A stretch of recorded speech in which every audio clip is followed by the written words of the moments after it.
That is a 2026 Lexus LC500, and it was always a dead end for Lexus, so they've killed it. This 2026 Inspiration Series behind me is your last chance to drive an LC500 brand new. Regulations and laws, as you guys know, are forcing manufacturers into hybrid systems and turbos, all-wheel drive, everything that is the opposite of what the LC500 stands for. So we're gonna go for one final drive. We all kind of saw this coming, but it doesn't make it any less sad.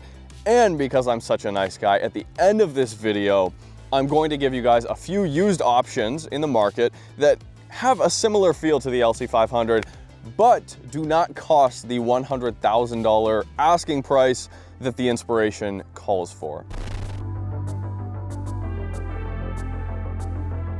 First things first, you guys, LC500 with the top that goes down. I've only driven the coupe, so the skies have opened up and blessed us with this opportunity.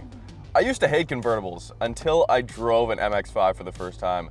And then I was convinced when you're driving, when you walk away in a parking lot, it's not the same. It would have to be a very special car for me to buy a convertible, but here's a good case for it. The LC500 Inspiration Series. More power would not have solved the LC500. It would not have extended the life of this car. You know, when you look back at the C7 Corvette, for the longest time, for decades, GM was able to just add power, add more power, and just keep going down that rabbit hole. That was what the Corvette was, and that inevitably ended up with the C7 ZR1. Never driven one, but by all accounts, that's just the most ridiculous front-engine, rear-wheel drive car, especially with a manual. The LC500 did not really have that option. If Lexus wanted to put more research and development into this 5-liter NA V8, yeah, sure, maybe they could have stuck turbos on it, but it would not have been the same. We all know that the whole reason people are buying this car and are drawn to this car is the curb appeal and the sound of the engine and the craftsmanship on the interior.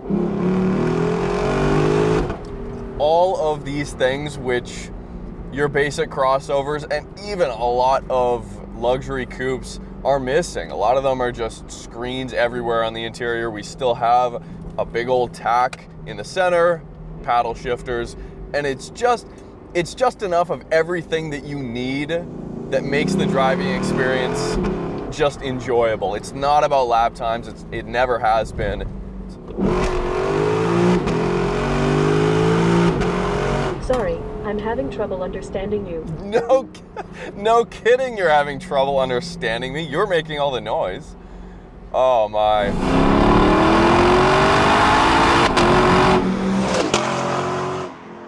The same 471 horsepower, 398 pound-feet of torque under the hood. This engine's amazing, but you really do have to be up in the revs. It really encourages you to really rev it out. Peak torque is between 4,000 and 5,000 RPM. Peak power is way up just before 7,300 RPM, which is the red line. So let's say third gear, 2,300 RPM, floor it. It's kind of relaxing. And then it builds, and of course, it's got variable valve timing. So the kick is there. It's not too pronounced, but I think the top down might be the way to go for this one. So the Inspiration Series is limited to 550 total units. 350 of those are convertibles like this, and only 29 of those are allocated here in Canada. So this is number 2 of 550. The plaque is right there. It's got this new exterior gray color, which in the shadows looks very flat, but then in the sun has a ton of flake in it, which just looks unbelievable, pretty cool. And then the interior as well. So we've got the white and saddle tan leather. This isn't how I would spec an LC500 personally, but it is definitely something to look at. It definitely screams Lexus. Oh, the Inspiration Series also gets those canards on the front bumper. Ugh. Not a good look. I do not understand why Lexus did that. This car, from an exterior standpoint, needed nothing. They did black out and do a bit of a gunmetal look on the front where some of the chrome would have been on the non-Inspiration series, which looks phenomenal. Oh my. If there was a Grand Tour that you want in a convertible, it's definitely this one. All right, let's give it the beans, see what she does.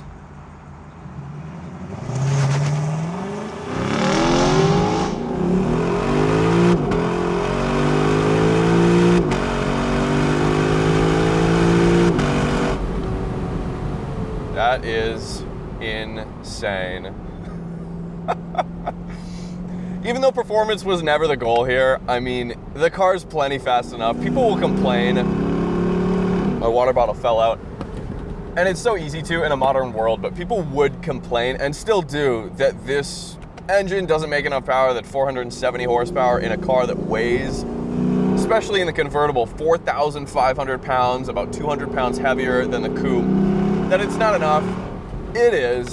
And the whole experience is just balanced. If I could sum it up in one word, the steering's super sharp, but it's not twitchy. It's also not lazy. It's got adaptive suspension, of course. That is comfortable all of the time. And yeah, in Sport Plus it gets stiff, but never too stiff. When you push the car 8, 9, 10 tenths, it's nowhere near as sharp, or it doesn't have as much mechanical grip as a GT63 AMG. But it's rear wheel drive, so when the rear end does step out just even a little bit, it reminds you that old school sometimes is the way to go. The 10-speed, it's pretty quick. It's no dual clutch, but you have to be in Sport or Sport Plus to get the most out of it. If I go back in drive, normal mode, it's a 10-speed, so it's gonna sit at 1,300 RPM in some cases. When I hit the throttle, there we go. No, there we go. It couldn't decide for a second if it wanted 1 or 2 downshifts. So you do have to definitely tell it, okay, I'm gonna be driving quicker. Yes, the IS did get an update, a refresh for this model year. It looks a little bit different, and I'll be driving it in a couple of weeks, but they dropped the IS 500. So this V8 was going anyways. There was no real case to be made to keep selling the LC 500. This car, especially for the last 3 years, had only sold around 1,300 units in the US per year. That's not a lot, and they already dropped the hybrid. I don't even have any desire to drive the hybrid, nor do I think you guys do. And of course, emissions come into play. So over in Europe, I know it's so distracting. Emissions regulations continue to get stricter and stricter. Now, another reason why this was clearly a dead end for Lexus is because, although they're not directly the same company, GR obviously just announced the GR GT, which is the exact opposite of what a spiritual successor or even just a direct successor to this would have been. It is a fully performance-focused supercar competitor that'll be, I mean, if I had to guess, well over $200,000 asking price. Yeah, it's front engine, rear wheel drive, but it's powered by, you guessed it, another twin turbo V8. Roll the dice in any direction and you're going to land with that same experience. Only the top of the market bucks this trend.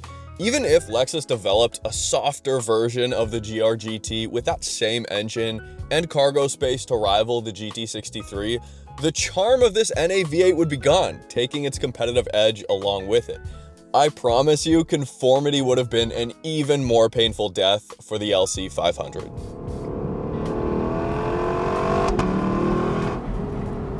So this does get everything from the performance pack, with exception to the rear steering. It's got the LSD back there. We get proper traction. It's got these sport bucket seats in leather, which are so good. If you're a bigger person though, they really hug you. There's no adjustable bolsters. There is adjustable lumbar, but they're tight. This is a tight seat. I would definitely spec these sport seats, but here in the Inspiration series, this is what you get. The convertible, I'm sold on it, especially because when the top is up, the noise is so quiet. I could not tell if I was in a convertible or not. It's still super quiet. They did such a good job in just insulating the whole thing. I mean, there's nothing else like this. There's no other car on the market like this. And that's what makes this so sad. Okay, here's where we spiral into the degenerate section of the video. I'm going to give you a few options that feel very similar to the LC500 in the used market because there are not many options to compete with the LC500 in the new market, especially if you don't want to pay the 138,000 Canadian or $121,000 USD asking price for this Inspiration Series convertible behind me. First up is obvious, the land of Aston Martin, V12 Vantage. Those are still holding value very well. Obviously, they've got the option of a manual and a huge NA 5.9 liter V12 under the hood.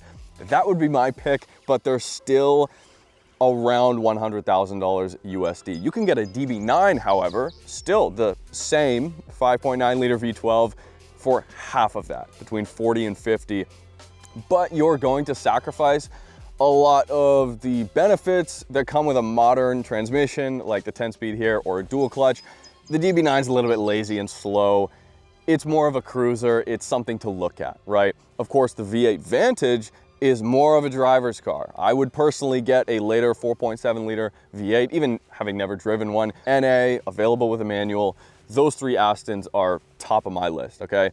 Only a few years old, SL65 AMG. I saw one sell on Bring a Trailer for $71,000 USD, and you're getting a twin turbo V12, so not quite the sound, and the looks, just not even in the same league as the LC500, but a V12, a great cruiser, or an SL63 AMG with a twin turbo V8 that has been heavily depreciated after just 3 years on the market.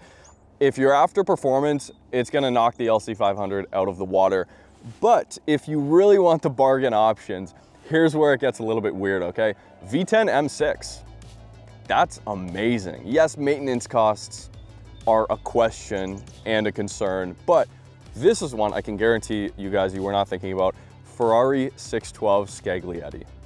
It's a 2+2. They did not come in a convertible, but you get a massive naturally aspirated V12, a Ferrari badge, but on the other side of things, when you walk away from it in a parking lot, you're not going to be inclined in any way, shape, or form to look back at it. Those are not good looking cars, but the sound will make up for it. Just put on a blindfold, you'll be fine. Maserati Gran Turismo NA V8. This one's obvious. Those are going for $20,000 to $40,000. And lastly, you guys, first generation Ferrari California. Unfortunately, despite the fact it has an amazing sounding Ferrari naturally aspirated V8, they're holding value. And on top of that, it's not the greatest looking Ferrari, but a great cruiser, GT car. That's it, you guys. There are a few degenerate options for the LC500. Let me know what you guys think. It's a sad day. The NA V8 after this year is gone from Lexus and probably will never make a return. But at least we have the GR GT. We'll see you next time.